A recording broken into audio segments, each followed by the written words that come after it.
Hey guys, welcome to Let's Talk episode 3.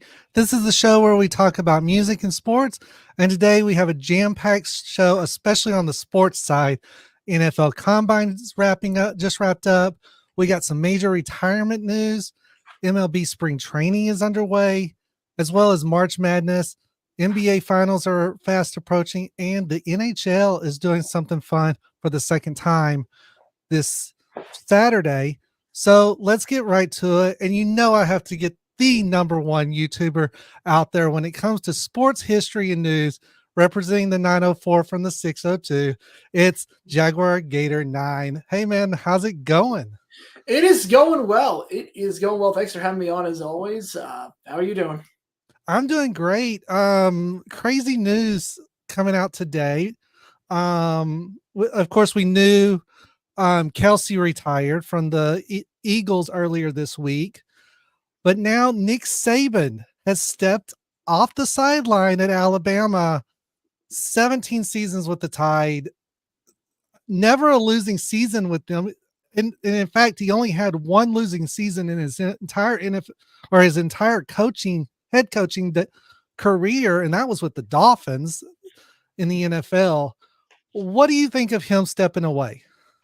Well, he stepped away like a few weeks ago. They got it sorted out. I think Alabama made a great hire. I think the reasoning for why Saban retired and the reason why he stepped away, I think it makes total sense. I think we're going to see more coaches doing that at the college game, because part of the problem with college right now is that you've got these guys, you have to recruit them every single year. It's a round the clock job, unlike the NFL where there's an off season. And it's not just now in college where you recruit the guy and they have him for 4 years. You have to recruit them every single year and make sure they stay on the team. And Saban was talking about that. And he said today that part of the reason he stepped down was because he couldn't do it anymore. He couldn't do it anymore. He couldn't deal with guys and having to recruit them every single year and having to worry about their playing time and money and everything. It's a completely different sport than when he entered the landscape. Even when he entered the landscape at Alabama a decade and a half ago. I mean, he was coaching college forever, but even the last 10 years, it's changed dramatically. And I totally get why he wanted to walk away from that. Yeah, never having a losing season in the college ranks, one losing season of your two in the NFL as a head coach. I mean, this guy's knocked off 206 wins with only 19 losses at Alabama. That's 12 wins a season. I mean, there's very few that can say they can do that with one team over that long of a period. And most teams only play 12 games in a season as it is. Like that's right. Yeah. 9 SEC championships, 6 national titles. Of course, there was some talk back when he was, they were kind of the dynasty of the college ranks. Do you think that his time at Michigan State and LSU really prepared him better for this 17-year run at Alabama? I don't think it made that much of a difference. I mean, he was great at MSU. He was great at LSU. He just wins everywhere he goes. I don't think it necessarily made him any better, but it definitely didn't hurt. The recruiting side of it, learning that recruiting early and how to do it. And I mean, you look at it, yeah. Toledo, he spent one season there, went 6-5, then went out to the Cleveland Browns to coach as defensive coordinator for Bill Belichick. Yeah, pretty good coaching staff they had over there. Pretty good coaching staff they had. Yeah, and you've talked about Bill Belichick's time in Cleveland before on your channel. What made Saban so desirable in Cleveland for Bill? I mean, that's a good question. I think just a lot of things. I think they just have the same mantra, the same way of going about things. I think it's you look at Saban's style, look at Belichick's style. It's two peas in a pod. I think that's really what it comes down to. Yeah. Michigan State 5 seasons, LSU 5 seasons, 35, 24-1, 48-16. Not bad records with all things considered. Then he goes back to the NFL with the Dolphins. 2 seasons with the Dolphins, 05 and 06. What do you remember about that time with him in Miami? He got screwed over by his front office. That's what happened. He got screwed over by his front office there. He wanted Drew Brees. They didn't want to sign Drew Brees. They didn't feel like he was healthy enough. There was a whole incident that happened during 2006 where he had to convince the Dolphins ownership to pay a player who practiced with the team, and then they cut him, and Sim was like, "You have to pay the guy. You have to pay the guy." I did this video a while ago, so I'm trying to remember all the details, like 2 years ago, but it was a poorly run organization. Saban did as much as he could with the Dolphins there. It was not like an Urban Meyer situation or Lou Holtz situation, a Bobby Petrino situation. No, Saban was fine in Miami. He got dealt a really bad hand. Yeah. 15-17 overall. I mean, not far off of 500, but still overall a losing percentage. How many coaches could you say have a overall winning percentage of 77.5%? Not many. I think the guy Bama just hired as I think the board has I think he's at like 89% or something. He's something crazy. So he's 89% with Alabama. But over college and NFL, the NFL really is what hurts him. It drops it to 77. Yeah. Well, the guy Bama just hired, he's 104-12. I that's way over 77. Yeah. Yeah. So they're in good hands. They were right on that very quickly. Right. Not many coaches can say that they have this kind of record across 2 very different styles of football. Obviously recruiting is a big part of a head coach's job in college. Who do you think is going to kind of take up that power struggle now that Saban's out of the SEC? What do you mean in terms of who's going to start winning? Is Alabama going to continue to win these recruiting battles, or is their philosophy? Do you think their philosophy will change and they'll struggle for a few years? Yeah, I mean, DeBoer's a great head coach. They'll be fine. It's going to be the interesting part is going to be number one. the fact that in college now 12 teams make the playoffs, so you don't just have to go to an SEC school to Right. have a shot at winning a championship. The other thing is that in today's day and age with the transfer rules and how lax they are, a lot of players don't want to sit and then wait their turn. You could get away with that for a powerhouse like Bama or Georgia or Ohio State. You can get away with that at first. Be like, okay, I'm going to Right. sit for the first 2 years, then win a natty, and get the starting job and then go to the NFL. You don't have to do that anymore. You can make it to the playoff. You can get that notoriety, and you can transfer between schools. So like a lot of these guys, they're not going to want to necessarily come in as freshmen or sophomores and sit. They'll go to a school where they can play, and then they'll transfer into one of those big schools. So recruiting is going to be a lot different now with the playoff, and we're already seeing that. We're already seeing that. Right. But it's going to be a whole different shift in philosophy and in mindset in terms of how these schools recruit. I totally agree with that. Now another retirement was Jason Kelsey this week. Did this one shock you, or did you see it coming? I'm not even remotely surprised. The only thing I'm surprised by is that it took this long. I'm surprised it took until March, whatever it was, March 3rd, or whatever that Monday. I think it was Monday. It was March 4th. That's the only thing that shocked me. I thought he was going to announce it right after the playoff game, because just by his demeanor in the playoff game, you could sense that this was it, and the way he was talking about like how he was banged up, you could sense this was his final ride. Yeah, and his wife made comments about him and her having a talk, and she pretty much told him, "I want you to still be able to play with the kids down in the floor and not be in pain." And I believe that was part of the documentary that the Kelsey brothers did. Yeah, I think the his career by like a year. I think it shortened his career by like a year. Yeah. What how long do you give his brother? How long do you give Travis? Travis, I'd say 3. I'd say 3 more years. It's funny, like I thought he was losing a step. I really thought he was losing a step the second half of this season. I'm like, oh, he's not the same that he was. Like he made the Pro Bowl off of name alone. And then he has the playoffs, the game against Buffalo, and he has the second half in the Super Bowl. And he finishes that game with like 9 catches and 91 yards. And it's like, oh no, this guy can still play. I'd probably say another 3 years. I'd probably say if I was a better man, I'd say 3 years. 3 years, maybe go out after 2 just to save from injuries. Yeah, I'd say 3 years at a high level, and then maybe maybe 2 more years at a super high level, and then the decline really starts, and then we see where we go from there. Yeah. Now the last 5 days have been hectic, I know, for you, covering the combine. Also, I know Grossi got to go to the combine and actually filmed some players running 40s and got to run a 40 himself. Yeah, they're partnering with YouTube. I know Scooter got to do it. I know Brett Coleman got to do it. A lot of guys are starting to do it now. They're really starting to partner with YouTube, which is awesome. That's really cool. If anyone's watching this on NFL YouTube, hit me up.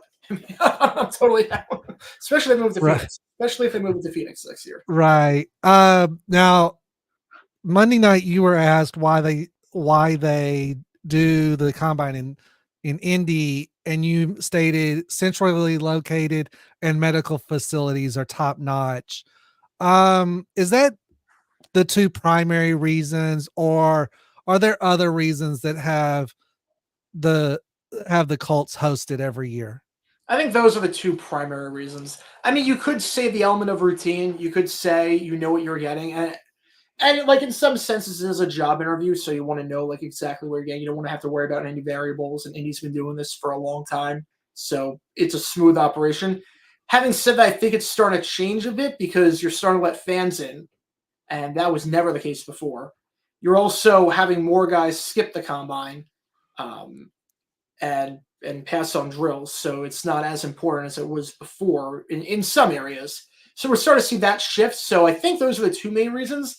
Because at the end of the day, I mean, it's not a knock on Indy whatsoever, but the owners don't want to go to Indianapolis in late February. It's freezing. It's freezing. There's a reason why every owner's meeting is in a warm location. There's a reason why they have all these meetings in warm locations. They don't want to Where deal with cold. if you were to move it out of Indy and excluding Arizona and Jacksonville, where would you put it?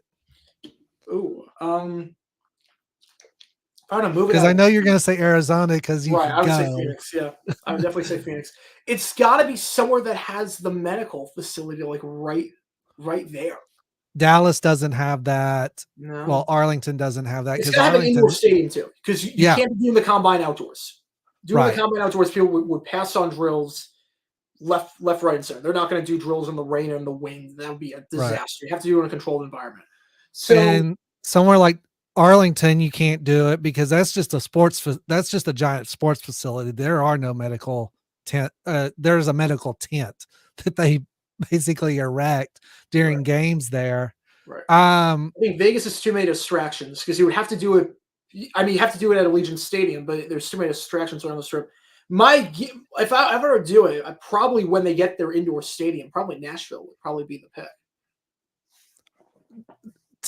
more of a temperate climate during Yeah, February, yeah, it's not as bad. and Seems to make the yeah, most sense.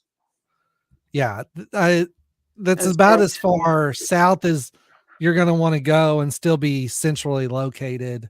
yeah, Um, I don't have to deal with snow. That's the big thing. right, and can't do it in Kansas City because that's outdoor. Yeah, I mean there's a so many variables to it, and like you said, outdoor is not ideal for these guys to be doing these kind of drills in where they need to be precise. Yeah, because it's actually kind of crazy when you think about it. We've never had a story where it's about like there's snow in Indianapolis and teams can't get in time for the combine. You've never heard a story like that, and they've been Right, doing it there for forever. But you've never heard a story like that, even though it does snow. I mean, we saw with the NBA All Star game was a few weeks ago in Indy, and weather there was terrible. right. Um, let's talk about someone that did skip combine workouts. Caleb Williams getting questioned during his press conference, and the reporter kind of getting owned by it. You made a video on this and kind of synopsize that 5-minute video for me. Yeah, so there was a reporter that asked Caleb Williams. I don't want to say asked. It was more of Caleb Williams said good morning to the reporters. He was about to give an opening statement and whatnot, like everyone does. And the reporter just yelled out, "Are you afraid to compete?" And Caleb answered the question beautifully, but the reporter got a lot of backlash for it, and understandably and rightfully so.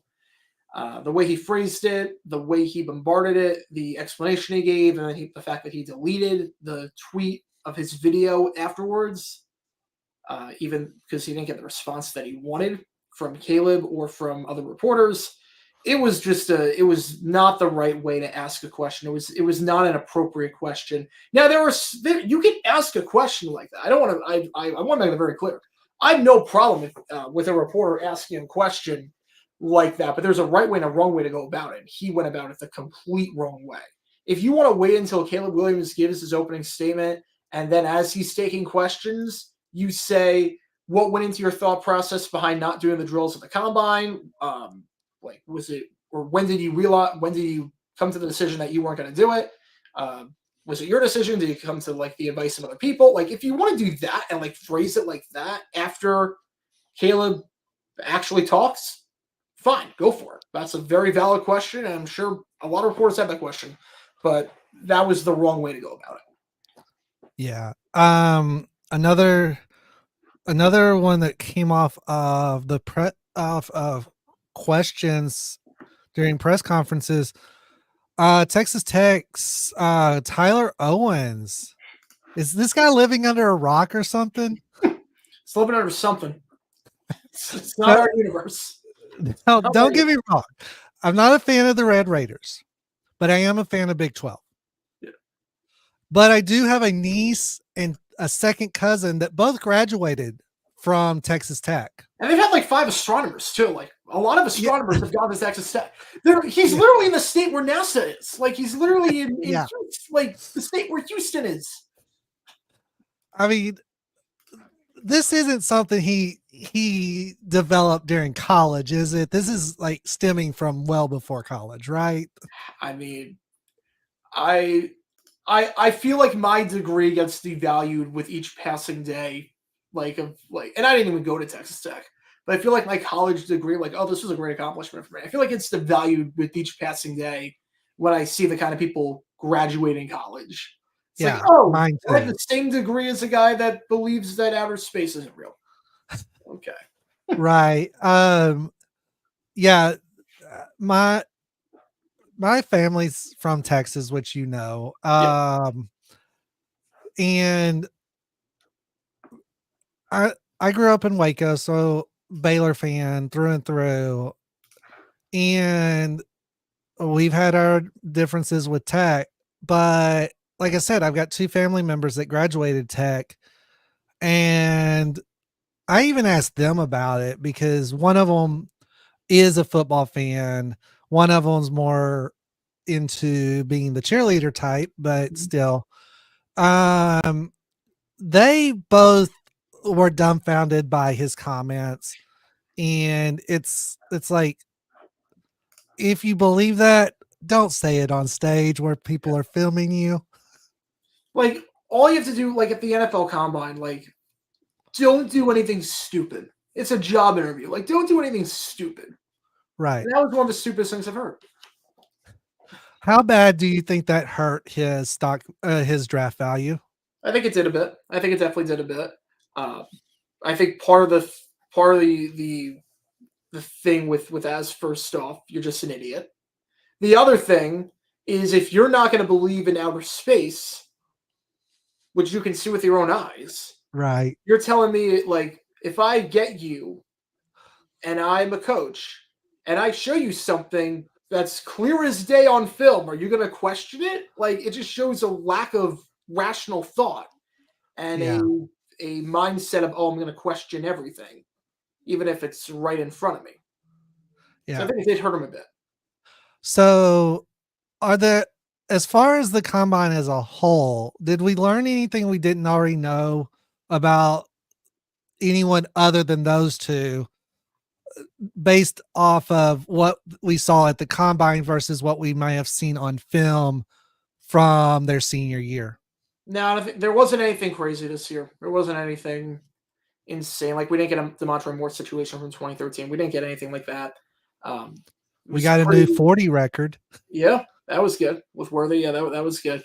We also, it was a bad week for the media. I will say it was a bad week for the media because another story that flew under the radar that I didn't get a chance to talk about on JJ9 News, but I might, was the guy on Sunday that set the, like, offensive lineman, and he set he ran like a 4.22 shuttle, and it was insane. People were going crazy over that. And keep in mind, tons of reporters there. Combine's televised and all that on NFL Network. People were Right. going nuts over that. And then 5 hours later, it comes out that not only did he not run that time, not mean that it was a 4.22 and it was a 4.28. I mean that it came out that he never even ran the drill, and no one noticed. All the reporters and the fact that it's nationally televised, and no one noticed for 5 or 6 hours that the number was wrong and he didn't even run the drill.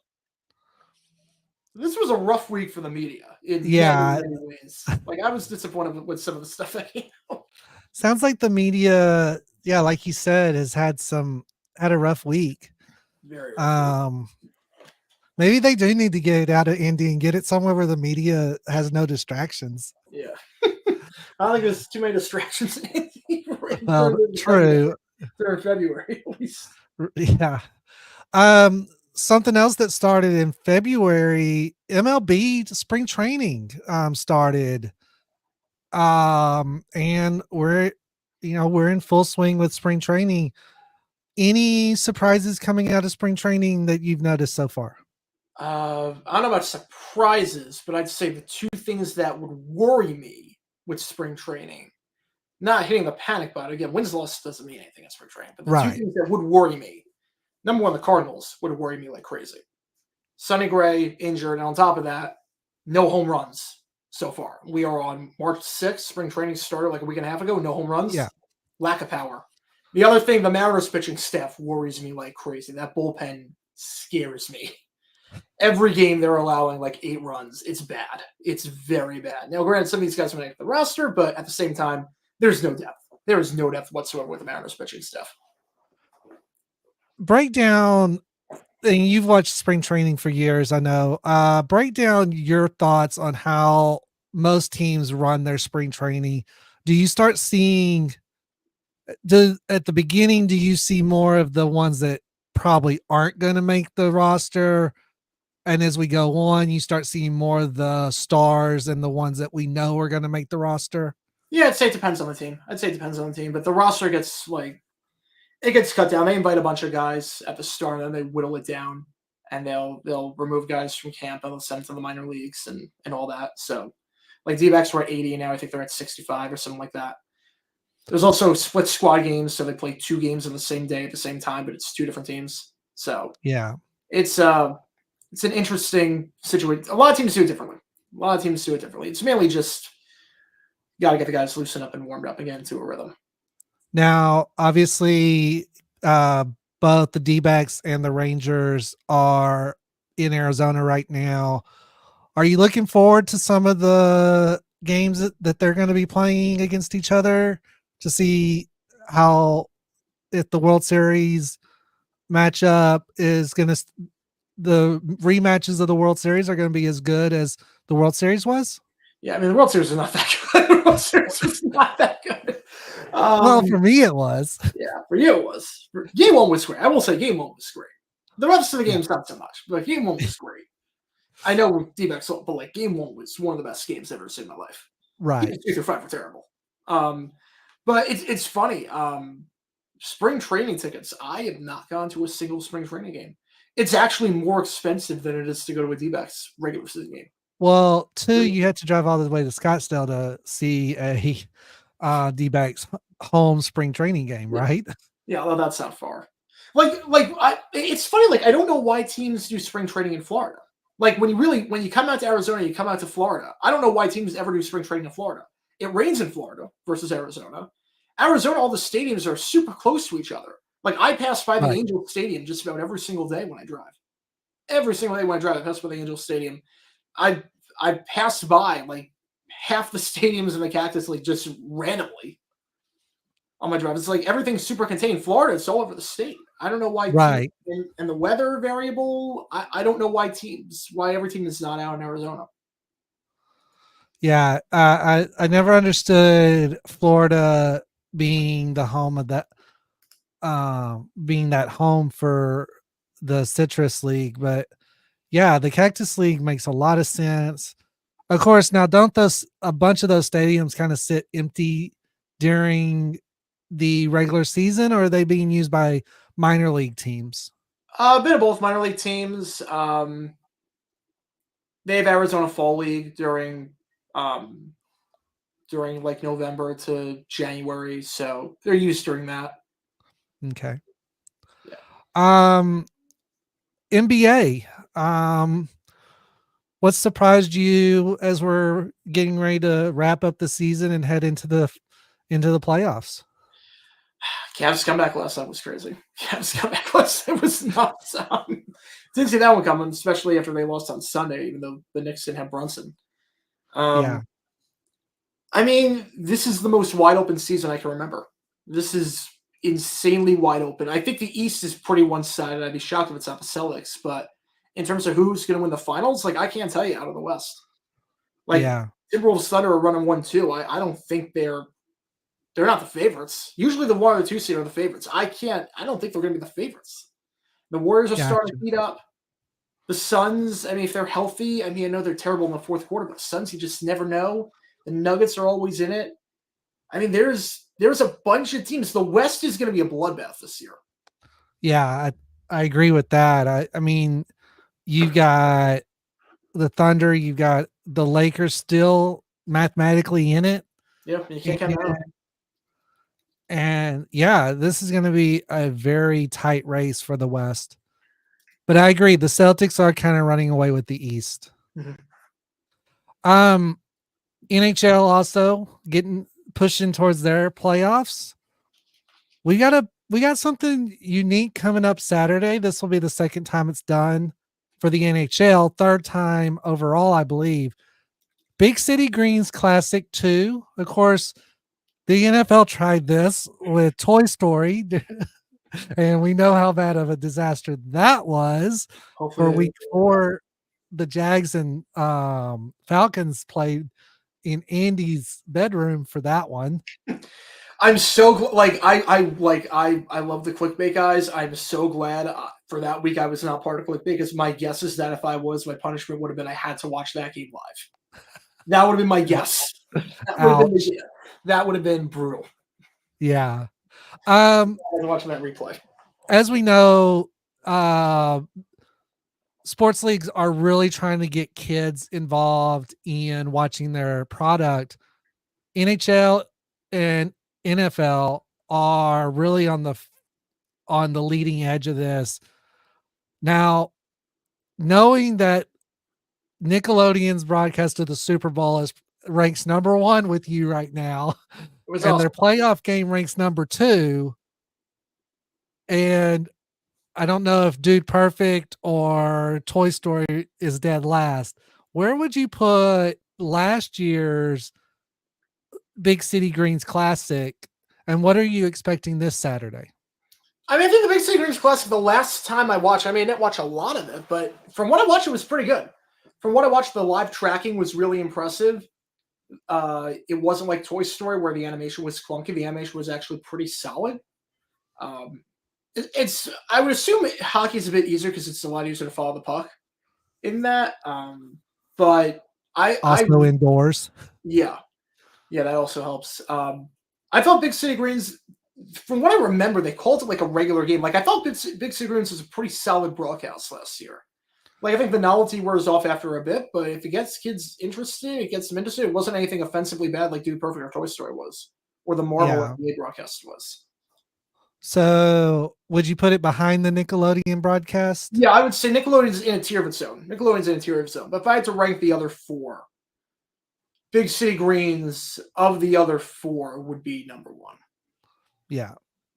And of course, Toy Story being dead last. I don't know. I actually don't know. Dude Perfect's getting pretty unwatchable, right? Dude Perfect was getting really bad. I think Dude Perfect might have been more excruciating because at least like Toy Story, at least you could say was their first go around, and it was novel. It was unique. Dude Perfect, like every time they have a good idea, it's like they take 5 steps back, and it just gets worse and worse every single time. Right. So I would say I might put Dude Perfect last. It's just excruciating. Do you think the NFL is going to try the animated thing again next year? Or do you think they abandon it? I mean, I don't think they have anything to lose. I mean, it's more of an ESPN Plus decision, and right. I don't know what the numbers were, but if they want to do it, I could see. I don't think that was a one-time thing. Yeah, I think they're going to try and refine the technology and see if they can do it again. Now, has the NBA done this too, or has it just been NHL? Yes. Well, sort of. Okay. NBA did something. What year was it? 2020. I think it was 2020. I think it was 2020. Pandemic. They saw the Nickelodeon playoff broadcast with the Bears and the Saints, and they saw the reception to it, and it was incredible. Right. And they were like, you know what? We're going to try that ourselves. And they did this Marvel-themed broadcast for a Pelicans-Warriors game, I think. And they had like these graphics for like every time like there was a dunk or a three-pointer. But what was the stupidest part? If anyone watched this broadcast, it was the stupidest part. And if there's ever, I don't even know if there's a video. Like if there was like a retrospective of the NBA Marvel broadcast. Yeah. But they had this thing called. So they had the score of the game, obviously, right. like the score. But then they had hero points. And hero points, it was like each player, based on stuff they did, got points. Oh, wow. And it wasn't just like plus like it wasn't like points plus rebounds plus assists. It was like random stuff. So you were tracking not just the game, but you were tracking like how each player was doing and who the greatest hero of the night was, and it was the stupidest thing. Oh. So I know you've played this probably when you were younger. NBA Live was It a was 21. It was 21. Yeah, it was 2021. okay. Our what was there was an NBA there was an arcade game that was NBA. It was 2v2. Came out in the Larry Bird, Magic Johnson, Michael Jordan era. Then got revamped in the 2000s. NBA Jam. Mm-hmm. If they did an alternate broadcast that was basically NBA Jam style, I'm in. How big would that be? It'd be huge. It would be absolutely huge. It would be. NBA fans would love that. They would eat that up. Honestly, if the in-season tournament was just all broadcast or NBA Jam style, I'm not opposed. I would actually be okay with the NBA in-season tournament if they just decided, you know what, we're just gonna go crazy. This is gonna be NBA Jam. Fire coming off the basketball, simulated glass breaking, all of that, right? Oh, that'd be incredible. Where do you see these broadcasts going in the next few years? It's interesting. Nickelodeon, I don't know where you can go. I don't know where Nickelodeon can go. I think they peaked. I think there is nowhere else to go. I think Nickelodeon is the gold standard. I mean, I think eventually in like 5-10 years, we'll have the technology where we can do these virtual reality things that we can simulate for any sport, any character thing we want. Like I could definitely see Amazon jumping all on it. I could definitely see Amazon like 10 years time when they do Thursday Night Football, them having like 5 different alternate broadcasts where you can watch it in a different TV show or different way or whatnot. Has the NFL ever tried doing alternate broadcast where you have maybe a different angle of the game instead of everything being, I know most shots are sideline with the Skycam thing being behind the offense. Have they ever played with other angles of shooting NFL games? Not really, no. ESPN does sometimes. They do like the backboard cam for NBA and for college football, the playoff. They do like these different cameras. I could see a situation in the next 10 years where the NFL sells tickets to games virtually. I could see that, where you can buy a ticket and you can like watch the game from the seat. You like put on like a headset, like I could see it'd be partnering up with VR. Right. But you buy, which would be a huge partnership. Yeah, I think that's coming. I think they definitely thought about it. I'm probably not the first person to come up with this. I'm definitely not the first person to come up with this. But I'm guessing they've thought of something where once VR becomes huge and becomes commonplace and a household product, that they'll partner up with that, and you can watch a game through VR as like you're in a stadium. You can see the whole thing. I could see that. Yeah, but everyone would be buying the same seats, right? Yeah. Yes. It'd be all on the 50-yard line and all about 10 rows up, right? Yeah. Or some people like watching from the end zone. I'm sure they could do two different. They could do an end zone or do sectional, like sell a section. Yeah, I could go like lower bowl. Yeah, I could see like going lower bowl, upper bowl, end zone. I could see doing like 3 different sections. But I think that's coming at some point. Yeah. NCAA March Madness, women and men going at it. What's your pick for the men and what's your pick for the women? Man, that's tough. For the men right now, I'd probably say UNC. And for the women, I'd probably go South Carolina right now. I was going to say South Carolina seems like they're kind of where UConn was about 3 years ago. Mm-hmm. They just can't there's just no one that's really competing with them. Yeah. I mean, I want Iowa to do it, but I just feel like if there's a defense out there and Caitlin Clark goes cold, I'm not sure what they Yeah. have. And I saw that um several women have already announced that they're going to be declaring for the draft. So that's a good sign that going into March Madness, they're they've made their mind up, Yeah. not based off of how they perform in March Madness. So that's always a good thing. Mhm. It helps with women. Um, Like you have 4 years, so you have all the body of work on there. right. And do you think that that needs to change where the men are allowed to leave after 3 and the women have to do 4? No, I think the men can leave anytime. They can leave after one. Oh, Um, okay. I think part of it is just salary based. Part of it is that you declare in the NBA, you're if you declare in the NBA, you're going to get a big contract. And even if you don't, you have all these other leagues where you can go to. WNBA, if you declare, you there's not a lot of teams. They haven't expanded, I think, since 2008. Right. The problem is that I think the Dallas Wings, they cut their first round pick. Not because she wasn't any good, they just didn't have room. So I think it's just a matter of protection and making sure they Yeah. have someone to fall back on. I think we'll get to a point in like the next generation, like in 20 years, where you'll see these ladies declaring after 2 years. I think we'll get to that point eventually. But right now, I think just a matter of protection, because if you don't get drafted in the WNBA, there's really nowhere for you to go. Right. I mean, I know a bunch of the girls that declared from Baylor while Kim Mulkey was having them on their tear through the Big 12.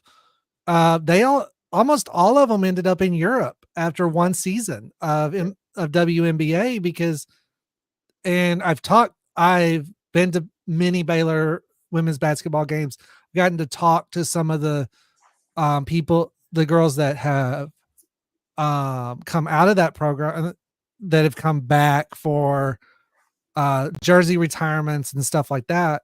Um, One of them said she made more in Europe than she ever would in the Yeah. WNBA because she couldn't get the sponsorships in the WNBA. Oh yeah. I know someone So, that had to do volleyball in Europe. I know someone had to do volleyball in Europe, and players have gone basketball in Europe. It's the way it has to be. And yeah, I mean, I think with a lot of the women's basketball players, I'm not even sure why you would you even want to declare after 1 year? I don't even know if you would, because NIL money, women's basketball is bigger right now or college basketball is bigger than the WNBA right. right now. I mean, the ratings are better. Well, and this was obviously was before NIL money came along, and I think I think NIL money is great, but at the same time, like you said with football, the transfer portal thing, the coaches are doing the same thing in basketball. They're having to re-recruit every year to keep their players because transfers are easy now. Mhm. So, I mean, I know of one instance where Baylor had a starter get pregnant right as the season started, couldn't play. Coach kept her on the team, like literally like took up one of her slots for this player just so she wouldn't transfer. Mhm. And, coaches that do that for their players are, I think, earn their players respect and they don't have to worry so much about transferring. But a lot of these coaches, all they care about is win loss, and they don't seem to care so much about their players as much. They Yeah, see them as tools. yeah. So it's a tough balancing act. It's a tough balance because you have to care about your players, but at the same time, if you're not winning games, you're going to get fired. So it's like it's a balancing act, and Right. that's why the great coaches are so great. That's why there's some coaches that have just dominated the college ranks for so long because they know how to balance that. Right. I mean, you look at UConn, you look at Tennessee, you look at Baylor, you look at Texas. and Louisville, they dominate because they have that tradition and those coaches that care. And it's funny because so many coaches have great runs and then they decide they're going to go somewhere else and they don't have those same great runs. Kim Mulkey doing awesome with LSU after leaving Baylor, but kind of had a disappointing season this year. Yeah. Well, that's a lot of sports news. 45 minutes of sports news there. So let's move over to something you actually put on my radar. The Gershwin Prize that the Library of Congress does is going to Sir Elton John and Bernie Taupin. Yes. Is this overdue? Long overdue. I don't know what more he can do. I don't know what more he had to do. I mean, they're one of the greatest songwriting duos of all time. Yeah. They're receiving the award on April 8th, or that's when the ceremony is. There's some big names playing at that ceremony too. Yeah, I didn't see who was on the list for people playing there. Yeah. I can try to pull that up. Let's start with what got you interested in Elton John. Well, for me, it was Lion King. For me, I mean, he wrote the soundtrack to one of the greatest movies of all time. And then from there, it just progressed. Just how good he is at piano, how incredible he is at writing melodies and just playing the piano and everything. And he's one of the most talented people ever do it. I mean, there's a reason that he and Billy Joel ran shows together for so long. That two of the best. Mm-hmm. Oh yeah. Now without Bernie writing all that poetry that got transferred into songs, there's got to be something with his lyrics that made Elton just fall in love with the words. Does Elton get the success he had without Bernie? I mean, it's tough. I mean, on one hand, the lyrics are great. On one hand, Bernie knows how to write a song. On the other hand, I've seen videos of Elton playing songs that people give him, where there's these videos of like at writers' workshops where he'll get a random book, or he'll get like a cookbook. He'll get like this random thing that he's never seen before in his life with like gibberish, and he has to make a song on the spot with the words, and he does it, and it sounds great. So I mean, Bernie obviously is phenomenal at what he does, but yeah. Ellen, I mean, I don't want to say Ellen deserves more credit because I mean, some of like the poetry is incredible in these songs, but Elton's just so talented; he can make anything sound good. Yeah. 6 decades that he toured. I mean, his humanitarian work that he did. There's so much that he's done. Can you really encapsulate his work as a whole without saying he's done it all? Yeah, he's literally done it all. Like there's nothing else for him to do. I mean, he was putting out a #1 album every single year. He was putting out hits in the 70s, the 80s, the 90s. He did movies. He did Broadway. Like he's done everything. Yeah. So here's who all is confirmed for the performance: Garth Brooks, Okay. Annie Lexon, Metallica, Megan Morris, Brandy Carlisle, Yep, she does everything. Pretty close at like Yeah. every award show. Billy Porter, Charlie Puth, Yep. and Jacob Lusk of Gabriel's. So it's a pretty solid lineup. Pretty solid. I mean, you got two massive acts there, Metallica and Garth Brooks. What do you think? What do you think these guys are? What do you think these guys were thinking when they got the call to perform on this show? Probably honored to be with a legend, especially one that's retiring, especially one that's not doing any shows anymore. Just to be Right. around him, because everyone's inspired by Elton John. Everyone's inspired by him.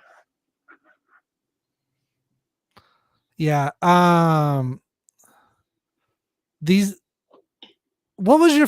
You said Lion King was your introduction to Elton John. Yes. What was your first popular hit that he had that you really fell in love with, other than the Lion King stuff? Right. Other than Lion King, the first one, man, that's tough. I mean, I remember like growing up, Crocodile Rock. Like, I listened to that a lot. Saturday Night Sober for Fighting, Your Song. I think it's probably those three were the ones that like you knew growing up. I mean, Crocodile Rock was definitely Yeah. the first exposure. And it's the first exposure for a lot of people, especially if they grew up with their parents playing the Muppets or anything like that, because the Muppets had a lot of Jim Henson had a lot of fun with Elton's Crocodile Rock on the Muppet Show. Where would you rank Tiny Dancer? It's a great song. Oh man, it is a great song. I don't know where I would rank it because he's got so many songs. I don't know where I would rank it. Definitely top 20. Top Definitely 20. top 20. Yeah, it's fun to kind of think about his whole library and like, where would I put what? Yeah, because I honestly don't know. I honestly don't know with him where I would put a lot of these songs. Yeah, I mean, let's talk about one of his acting roles. I can't Pinball. His role with the song and the movie Pinball Wizard. Mm-hmm. What a great song. Phenomenal. And it's been covered numerous times. Mm-hmm. Do you remember the movie? Have you ever watched it? No, haven't gotten a chance. No. Not got a chance. You're a little young for that one, huh? Yeah, a little young for that one. Is it something that is kind of on your list of maybe I need to go watch that, or maybe I need to look more into some of the other stuff he did? Oh, like yeah. his I've got so much stuff on my list of stuff. Like, I've got so much stuff that I've got to like watch and everything. Like even like with Elton, like he's released so much music, I haven't listened to it all, like because he's released so much. Yeah. What would you consider his best album? Ooh, best album. Yellow Brick Road. Yeah, I think. That's the one that always gets mentioned as either first or second on his. Yeah, I'd probably have to go Yellow Brick. The other one I would go with. The other one, I think my number 2, because Yellow Brick Road is number 1, but my number 2. Oh, the one he had in '89. I forget the name, but it had Sacrifice, Healing Hands, Club the End of the Street. Which one was that? That was Sleeping with the Past. Sleeping with the Past. Yeah. That would be my number 2. Nice. I love that album. Yeah, and you think Goodbye Yellow Brick Road was released in '73. And like you said, he's released something almost every year. Mm-hmm. Here and There was a good album of his. Yeah. From '76, Jump Up in '82. Mm-hmm. Yeah, I mean, and then of course the album that was released, The Piano Men, with him and Billy, that that was another great album. But you know, him and Billy just really worked well together. They did so many great shows, and I'm glad that they got to do it because the world got to experience what the two biggest piano rock stars of the 70s and 80s could do together. Mhm. Anything else you want to add on regarding his run over 60 years? I mean, just the consistency and how he did it, and how he dealt with addiction and drug problems and everything. He's dealt with a lot of stuff in his life. HIV. Yep. So Uh, Rocket Man was a phenomenal autobiography, like biographical telling of his life. And for him to Yeah. come back the way he did, and really change his voice too, because he had to have the surgery. He couldn't have the high notes anymore in the late '80s. He figured that would end his career, but no, he kept going on. Yeah. I saw him live. Yeah, I saw him live on his last tour. He was phenomenal. But it's crazy. Like, Yeah. he played for 3 hours, and I thought to myself, "Oh, wait, he didn't play this song. He didn't play this song. He didn't play this." And like, I was thinking of all the songs he didn't play, and I had to listen to like 30 songs. And I'm like, I can't believe he didn't play. But I think to myself, wait, he played for 3 hours. It's like not every song like he played was a hit. it's not like going to a Bon Jovi show that's 3 hours long and they've played everything they got. Yeah. It was like he didn't play he did not play a single song. When the last time I saw him at Chase Field, he did not play a single song later than Sad Songs Say So Much. Really? So 84 was the latest year. So nothing past 84. Despite all the hits he had. Yeah. Played nothing past 84. And played for 3 hours, and he still did not play certain songs. Even like certain songs like from like the 70s and the 80s that were hits, he didn't play. Like Little Genie, I love that song. He didn't play that one. Empty Garden, didn't play that one. Like there's a lot of songs that he just massive hits. Yeah. That's crazy. Did you see the movie Rocket Man? Yes. In 19? Yes. What compared to say like the Eddie Mercury biopic and some of the others, where would you rank this? I thought that was the best one. I thought Bohemian Rhapsody was good, but it definitely, a lot of stuff did not play out the way that it did. Right. A lot of stuff did not play out. It was crafted to present a narrative. Yeah. Rocket Man was no punches barred in terms of, I'm going to show you like the struggles he went through, and it wasn't really about its rise and fall. It was more about like just how he, like the struggles they had with like addiction and drugs and everything. And it was just it was a really well done movie. Yeah, I mean his movieography is just as diverse as his discography. I mean, you got Rocket Man, you've got you got, of course, Tommy, the Lion King, The Road to El Dorado, yeah. And then he was in Country Bears. He was, of course, part of Live Aid. He was in somehow. He was in Mona Lisa's Smile. Of course, these are musical credit or acting credit. High Fidelity. He's in Lethal Weapon 3, Boy and Girl, or Boy Girl. It's a boy girl thing. If I can talk here, he's in the Queen. Yeah, he's been doing movies. He's been getting put in movies just as much as he's been releasing records, and I can't think of a more deserving person to win this award. And he's already gotten the highest honor someone in the UK can get with getting knighted. Is there anything left for this guy to do? Nothing. I don't think there's anything. I don't think there is. I honestly don't think there's anything left. It's crazy. Yeah.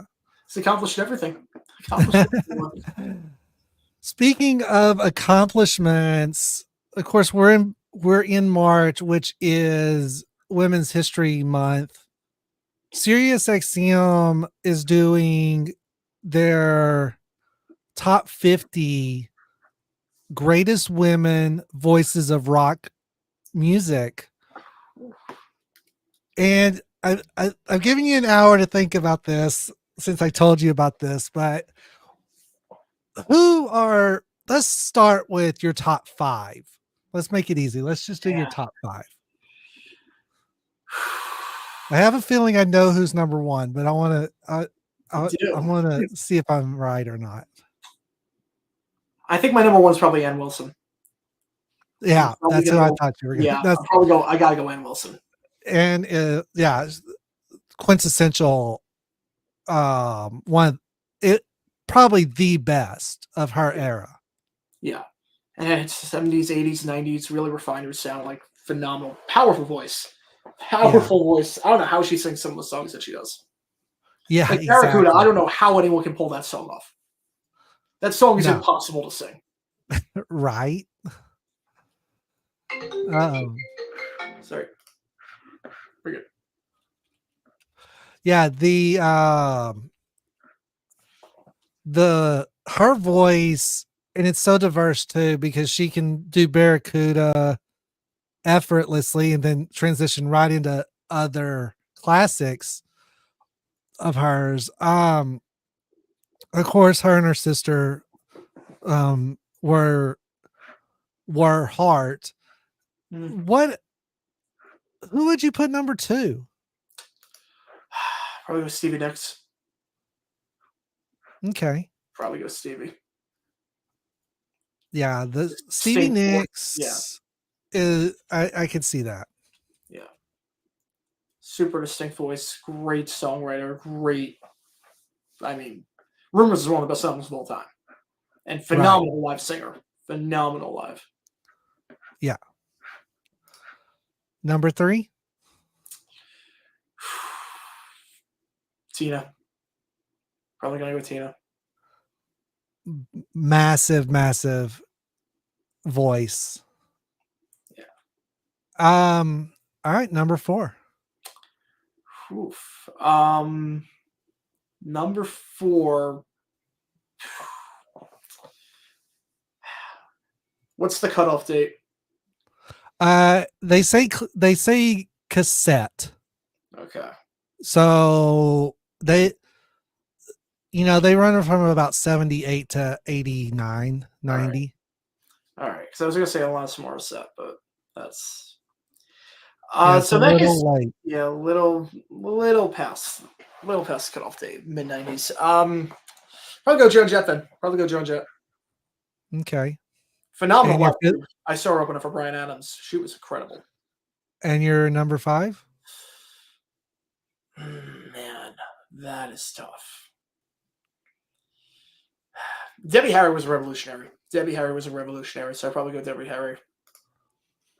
Gotcha.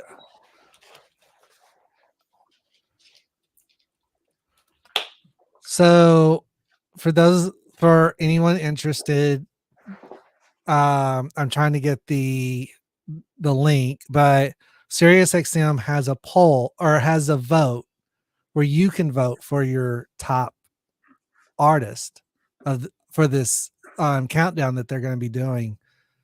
And unfortunately, they don't make it very easy to find. And you would think they want you to vote and they would put it right on their front page, but no, of course not. Nope. Here it is.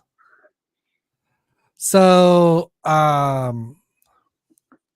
SiriusXM is doing more than just the rock ones. They're doing pop, the queens of pop, rock, hip hop, country, and R&B. So it looks like they're doing 5 different countdowns. So let's see. The women of rock will be March 25th through the 31st, and it's hosted by Sheryl Crow. It's a good pick. So It's a good person. that's a big one.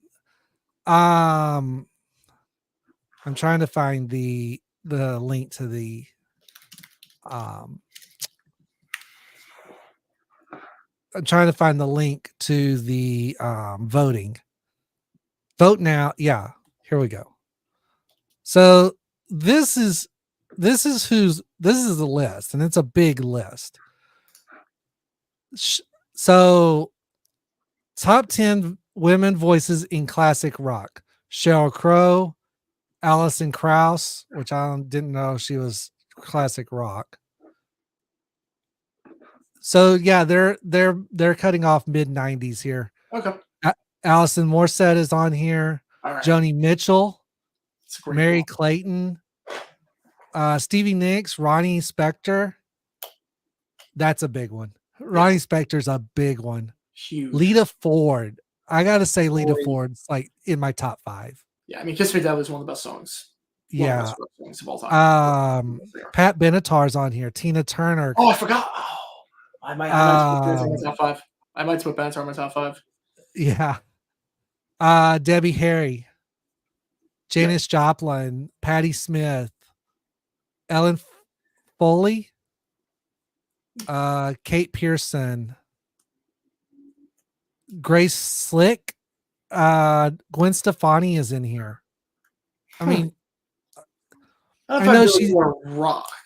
Yeah, I'd say no doubt. I'd say Tragic Kingdom was rock, but everything else, I don't know if I call her rock. Nancy Wilson. Yeah.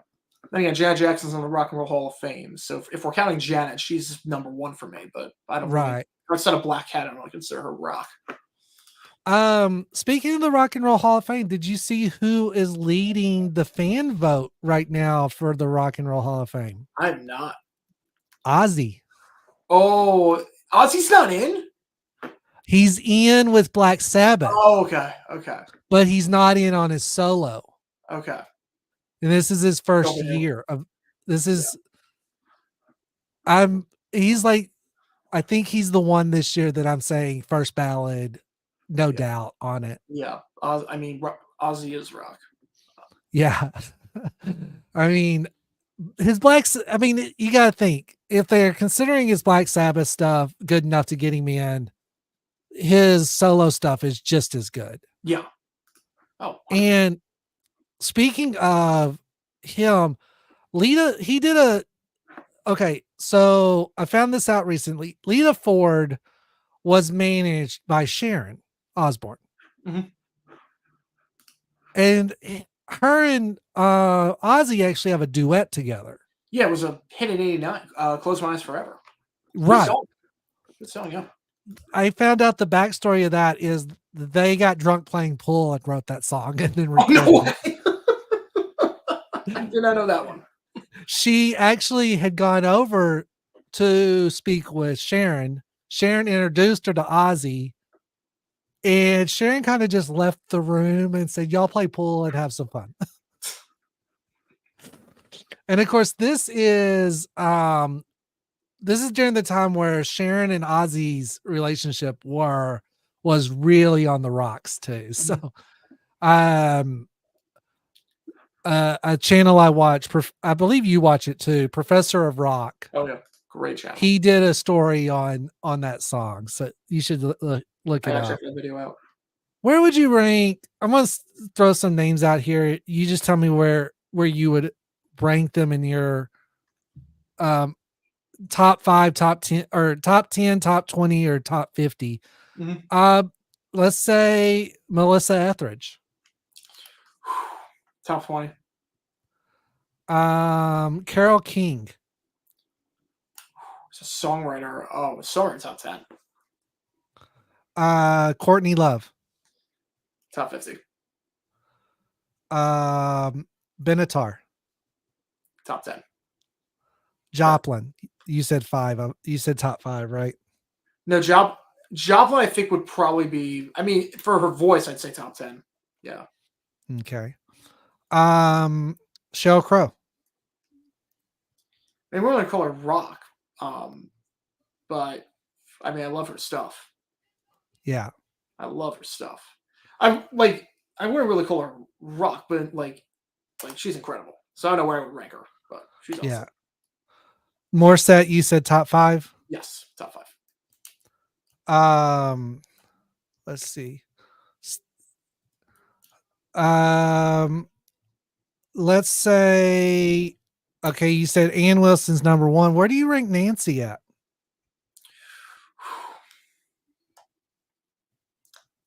I would also say, I mean, Heart is a collaborative effort. I would say, I don't know if I think Ann's better than Nancy, but I think you can't have one without the other. So Right. I don't really know where We know they tried. Yeah, they tried. I feel like everyone tries at some point. Everyone tries at some point. Yeah. One of Billy Joel's favorite writers, Ronnie Spector. Mm-hmm. Incredible voice. Incredible voice. I mean,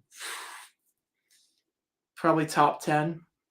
I think Be My Baby is one of the best songs of the 60s. Yeah. That wall of sound, like, yeah, I'd probably say top. Yeah. She had, speaking of wall of sound, you think about some of Billy's stuff that Ronnie helped him with. The wall of sound that they created on so many of his songs. Oh. I mean, the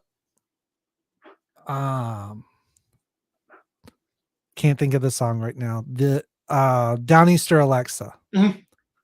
The wall of sound that they created for the intro of that. Yeah. Unbelievable. And that wasn't a fluke thing for her. She always had that sound, and she just knew how to produce it to be phenomenal. Yeah. Oh, she had a gift. She had a gift. She had a major gift of that. The Leaving Hollywood, Billy recorded that, and then Ronnie turned around and recorded it herself. Billy's daughter talks about it, how they both were kind of done with the West Coast, and it fit on both, just in different ways. Have you heard her version of that song? And if you have, no, I haven't heard her version of the song. I haven't heard hers. But knowing what you know about Billy's, could you see that being done by a female voice? Oh, 100%. I mean, I think Billy even said like the drums on that, like he basically took the drums from Be My Baby. I could definitely see it. It's the same exact drum beat. It's the same exact right. The only thing is you can't trademark a drum beat, right? Right. Or copyright a drum beat. So yeah, Billy did always say that he borrowed styles. Yep. He would never. It's probably the second most famous drum beat of all time, behind "We Will Rock You." I mean, "Be My Baby" is probably. I mean, I'm not sure how many people know it, but if you hear it, you know it. Yeah, it's. Yeah. What of these women that I mentioned, do you think there's enough recognition for women in the music business currently, or do you think we should be doing more?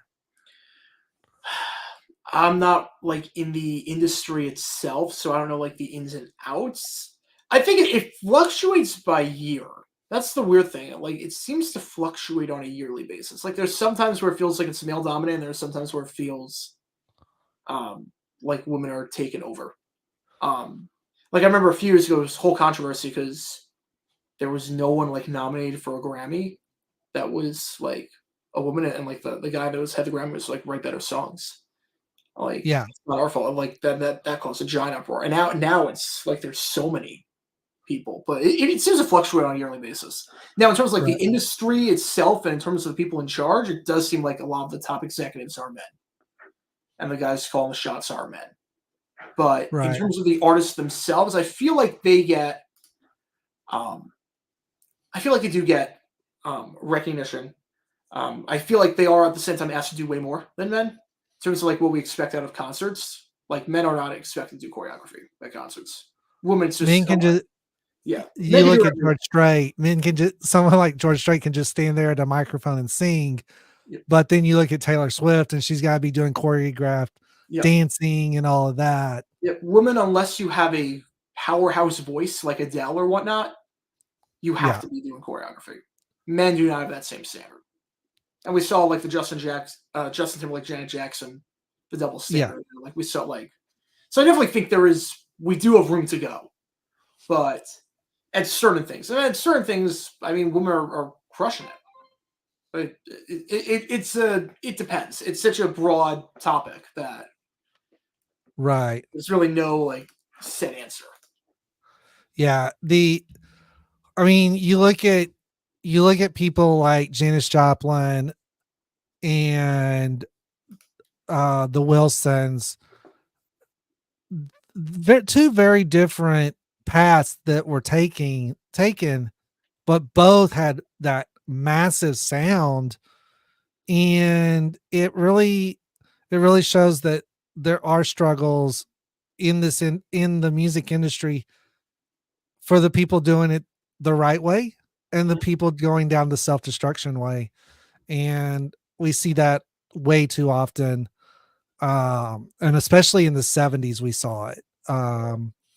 We lost a lot of good artists in the 70s due to excessive living, and then we've got some now that are being ridiculed because their voice changes, they don't sound the same, and they get booed because they're not playing their hits, they're wanting to play new stuff. So last topic that I'm going to go over, and this is kind of a touch on what we talked about last month. Bon Jovi underwent reconstructive surgery on his vocal cords because of the criticism from the last tour he did. Similar to what Elton John went through. Do you think Bon Jovi just needs to hang it up, or do you think this is so he can just keep going? I think so. He can keep going because he's still on the younger side of things, like relatively speaking. Right. But his voice was shot last tour. Like I saw the video. I didn't go, but I saw the videos. It did not sound good. He was struggling out there. He needs something. He needed something. Yeah. Hopefully this surgery does what it's meant to do. There is a docu-pic coming out. I forget when it's coming out, sometime this year. And then something else coming out that I've been hearing a lot about. Van Halen book coming out. Is this something that might interest you to get? It's called Brothers. Yeah, I mean the turmoil in the band is like so well that like they were like just the feud between Hagar and David Lee Roth and everything, and all the changes they made, like that Van Halen's feud. I need to take a deep dive into that because it's one of the most famous feuds in rock. Yeah, and this is from Eddie's brother's point of view, of the turmoil of all of what went on. Sounds like an interesting book. Sounds like something that would be a good read, as most of the biographies like this are. Anything you would hope to discover in there? I mean, I know like they don't play each other's songs. I want to know when that came about and why that was the case. Yeah. Like not even a single song. Like David Lee Roth would never play like Right Now or anything like that. And Sammy Hagar would never play Jump or Panama or anything like that. Like, it's like you're getting two different bands. It's literally like, and that never happens with with bands. That never Right. happens. Where they replace lead singers, like maybe some stuff will change, but or maybe like there's certain songs that they'll never play. Like Styx, like ever since they got rid of Dennis DeYoung, like they don't play anything off of Killer Was Here. Like they hate that. Yeah. They hate that. But it's never two different bands. Right. I need to know. And to see it from the brothers' point of view,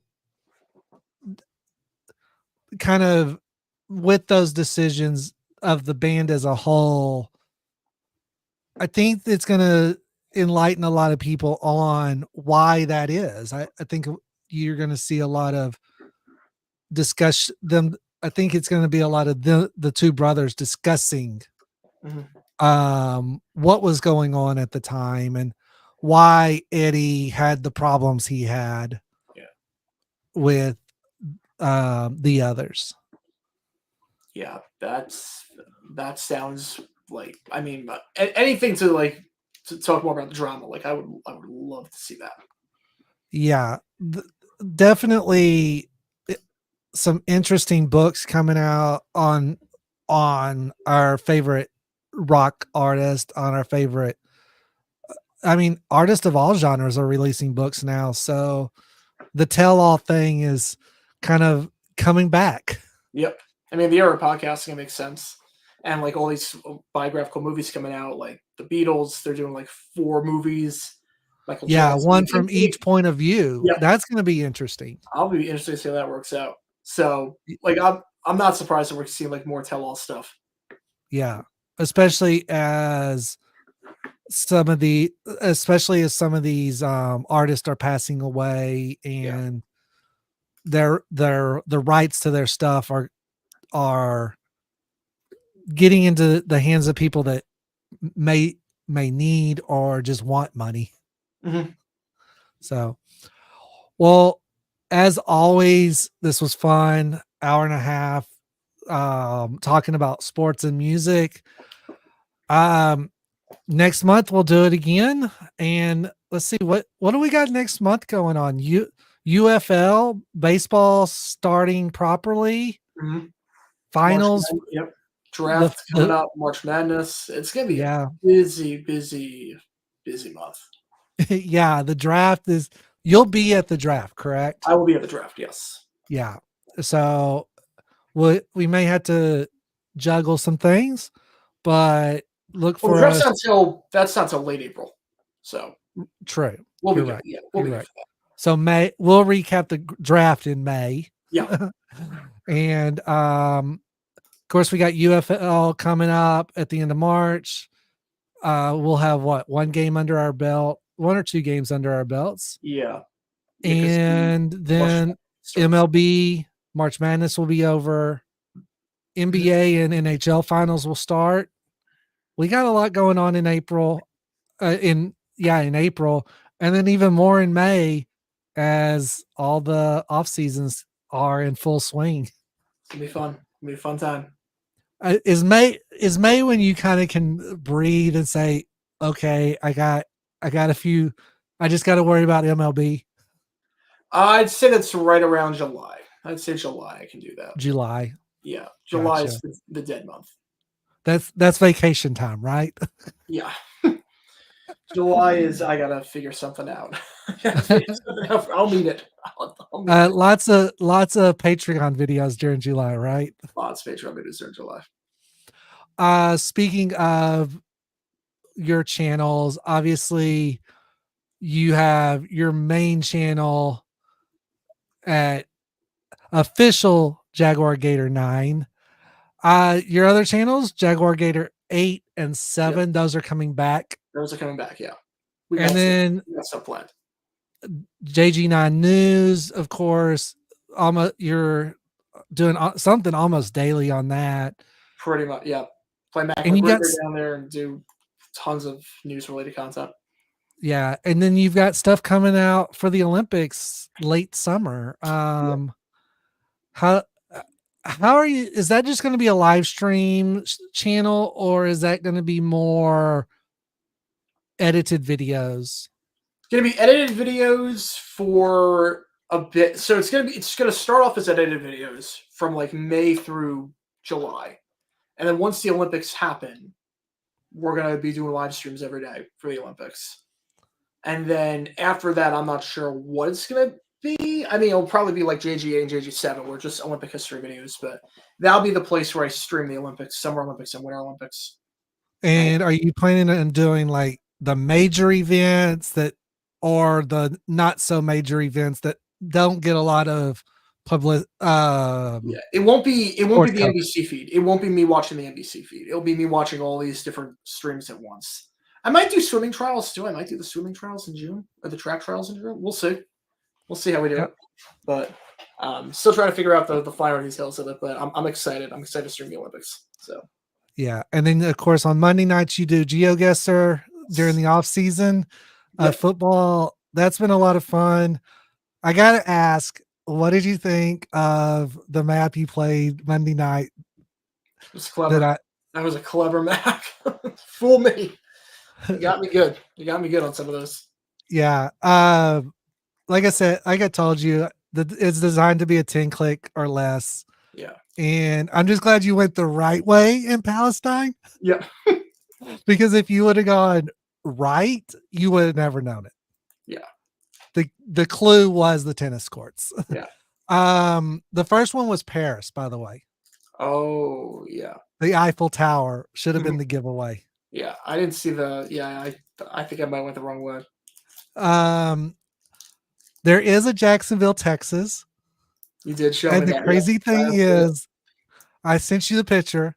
Yeah. The crazy thing is, it's 903 instead of 904 as the area code. Yeah. The area code's one digit off. Insane. And it's like, I wonder if this shows up, would it fool him? Probably would fool me good. Yeah, it's like it, because if you just look at it and see 90 and the rest of the number, your brain's just going to automatically put the other digit in, right? 100%. 100%. You'd be like, wait, this is Florida. Yep. But thank you again for doing this. Look for edited videos of this coming out over the next week. And of course, check out Colin's main channel, Official JaguarGator9, for daily NFL history videos. I'm Scorpion Tazz. That's JaguarGator9. See you next time.